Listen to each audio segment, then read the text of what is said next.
மகிழ்ச்சிக்கான தருணம். மகிழ்ச்சிக்கான தருணம்னு தனியா நாம தேட வேண்டியதில்லை, உருவாக்க வேண்டியதில்லை, ஏற்பாடு பண்ண வேண்டியதில்லை, பிக்ஸ் பண்ண வேண்டியதில்லைங்க. எல்லா தருணமும், ஒரு நாளில் நமக்கு கிடைக்கின்ற எல்லா நேரமும், வாடுகின்ற கடைசி நாள் வரைக்கும் மகிழ்ச்சிக்கான நாள் தான், மகிழ்ச்சிக்கான தருணம் தான். நாம தான் அதை புரிஞ்சுக்கிறது இல்லை. எப்பொழுதும் நீங்க பாருங்க, வானம் மகிழ்ச்சியா இருக்கு, பூமி மகிழ்ச்சியா இருக்கு.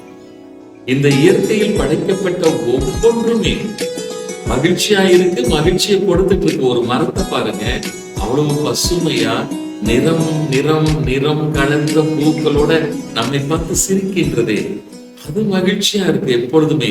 ஆனா மனிதன் மட்டும்தான் மகிழ்ச்சிக்கான குறிப்பிட்ட தருணங்களை தேடுகின்றான். இத கண்டிப்பா மாத்தணுங்க, இத புரிஞ்சுக்கணுங்க.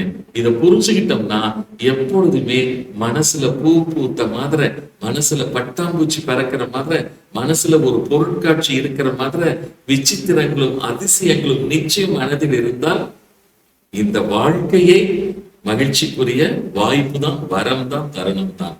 ஆத்ம நமஸ்காரங்கள். வாழ்க வளர்க.